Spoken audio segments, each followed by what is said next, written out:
Tensions between the US and Canada are hitting a boiling point, and Canadians are taking matters into their own hands, starting with their shopping carts. A massive wave of patriotic spending is sweeping the country, with hundreds of thousands of Canadians vowing to ditch American brands in favor of homegrown alternatives. The movement, dubbed Buy Canadian, is growing at lightning speed, with online communities swelling to over 500,000 members. Social media feeds are packed with proud shoppers showing off their all-Canadian grocery hauls, while supermarkets are plastering shelves with bold Made in Canada signs. But this isn't just about skipping Starbucks or swapping out Kraft mac and cheese. It's an economic statement, a loud and clear message that Canadians won't be pushed around. The spark? US President Donald Trump's looming threat to slap a hefty 25% tariff on Canadian goods. With February 1st fast approaching, anxiety is rising. If the tariffs take effect, everything from food to fuel could get caught in the crossfire, leading to skyrocketing prices and economic uncertainty. In response, Prime Minister Justin Trudeau isn't backing down. His government is gearing up for a counterstrike, preparing retaliatory measures to protect Canadian businesses. But while politicians trade blows, everyday shoppers are launching a grassroots rebellion of their own. Across the country, grocery stores are adjusting to the shifting tide. Some retailers are redesigning aisles to highlight local products, while independent grocers are rolling out Made in Canada tags to help consumers make patriotic choices. And it's not just grocery chains. Restaurants, cafes, and small businesses are also proudly promoting Canadian suppliers. One shopper, Peggy Chambers, says she now triple checks labels before tossing anything into her cart.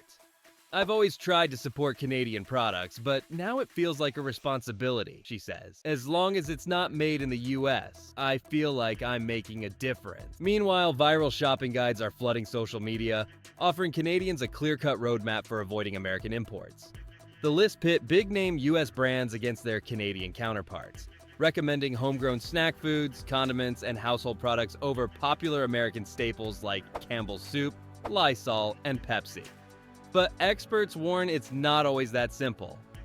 Some US brands rely on Canadian farmers and manufacturers, blurring the lines between domestic and foreign goods. Still, for many, this isn't just about labels. It's about making a stand. It all started with a decision from US President Donald Trump. He threatened to slap a 25% tariff on Canadian goods with an extra 10% on energy exports. That sent shockwaves through Canada's economy. But instead of waiting for politicians to sort things out, regular people took action. Across the country, shoppers are making a point to buy Canadian. Social media is flooded with tips on avoiding American brands. Lists comparing US products to homegrown alternatives are going viral. Even grocery stores are getting in on the movement, adding special tags to help customers identify Canadian-made goods. For some, it's an easy switch. Dairy, meat, and in-season produce? Those are almost always local. But when it comes to packaged foods, cleaning products, or fresh fruit in the winter, things get trickier.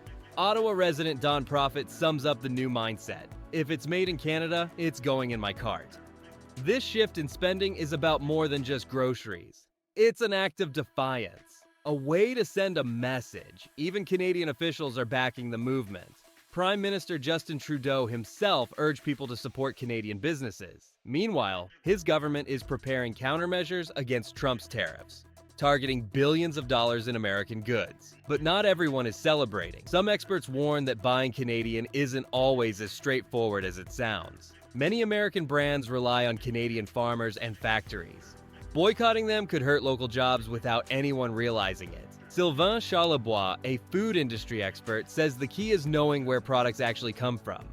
If you just look at the brand name, you might think you're making the right choice.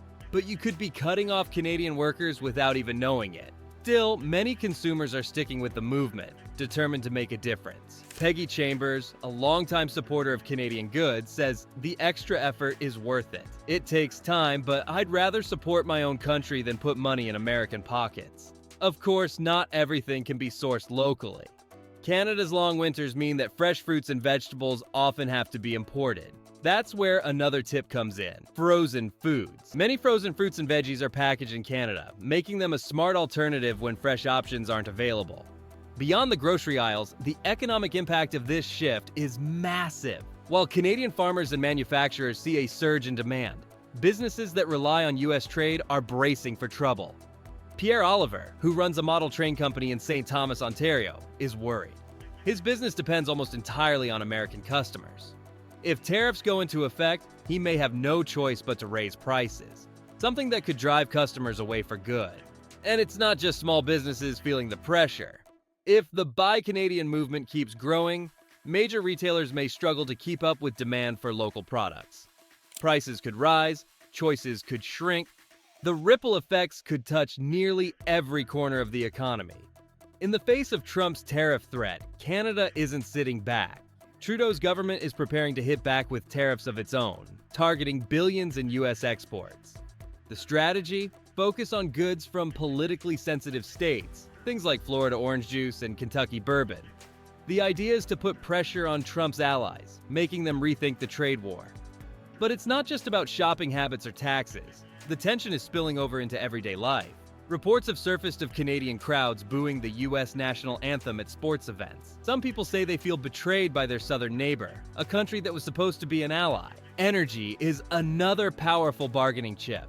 Canada is the largest supplier of crude oil to the U.S. and a key provider of electricity to northeastern states. Some leaders, like Ontario Premier Doug Ford, have floated the idea of cutting off energy exports to push back against U.S. policies. However, not everyone is on board with that plan. Provinces like Alberta, which depend on oil exports, warn that shutting down the flow of energy could backfire, hurting Canada more than the U.S. Untangling Canada and the U.S. from each other's economies is like trying to separate two colors of paint after they've already been mixed. They're deeply connected, and pulling them apart is proving to be messy, complicated, and full of unintended consequences. As both countries navigate this growing trade standoff, the challenge is clear. Canada wants to push back against unfair tariffs without causing more harm to its biggest trading partner. The U.S., on the other hand, is trying to assert economic dominance without triggering full-scale retaliation. Behind the scenes, government officials are scrambling to find a way forward. High-level meetings, urgent strategy sessions, and quiet back-channel talks have been happening for weeks. But with pressure mounting, the big question remains. How far is Canada willing to go? Some believe that responding with counter tariffs is the only way to make the U.S. take notice. Others worry that escalating the fight could hurt both sides, pushing businesses into uncertainty and shaking investor confidence. I think the U.S. was hoping Canada wouldn't fight back, says one economic analyst. They expected some frustration, sure, but not a full-scale response. If Canada retaliates, the damage won't just be to one side, it'll hit both economies hard. And it's not just about trade anymore. For many Canadians, this is about something bigger: national pride. Every dollar spent on homegrown products feels like a small act of defiance. It's a statement. We don't need the U.S. to survive. But there's a catch. Canada's economy relies on the U.S. more than most people realize. The two countries have built their industries side by side, with supply chains so intertwined that boycotting U.S. goods isn't always as straightforward as it seems. Many American companies rely on Canadian suppliers, and vice versa. Take the tech industry. Canadian startups want to support the Buy Canadian movement, but they also depend on American partnerships, investors, and customers. Cutting ties with the U.S. market would mean shrinking opportunities and lost revenue. Meanwhile, other industries are discovering their strengths and weaknesses. Agriculture, for example, is one of Canada's strongest sectors, but winter makes it hard to rely solely on homegrown produce. The push for Canadian-grown food is driving new investments in greenhouse farming and vertical agriculture, but scaling up will take time. Dairy farmers, who have long been a sticking point in U.S.-Canada trade deals, are seeing renewed interest in their products. With fewer Canadians buying American dairy brands, local farms are working to expand their reach and even explore new export markets outside North America. Manufacturers are also rethinking their supply chains. Many are searching for ways to produce goods entirely within Canada, reducing dependence on U.S. imports. If successful, this shift could breathe new life into Canada's manufacturing sector, creating jobs and sparking innovation. But while some industries see opportunity, others see trouble ahead. Small businesses that rely on American customers are bracing for impact.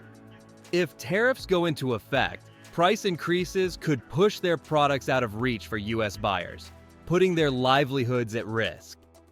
The stakes go beyond economics, though. The entire foundation of North American trade is being questioned. Just a few years ago, Canada, the US, and then Mexico renegotiated their trade agreement to create the USMCA. But now, with tensions rising, some are wondering if that deal will hold. The 30-day pause in tariff enforcement has given both countries a moment to breathe. Instead of rushing into economic warfare, leaders now have a chance to negotiate. For Canada, that means proving its economic value while addressing U.S. concerns, including border security and the fight against illegal drug trafficking.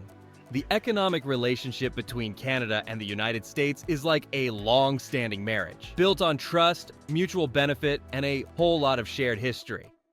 But right now, that partnership is going through a serious rough patch, with President Donald Trump threatening to slap a hefty 25% tariff on Canadian imports starting February 1st. The stakes couldn't be higher.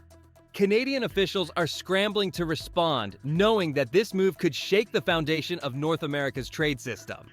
The numbers paint a clear picture of just how interconnected the two countries are.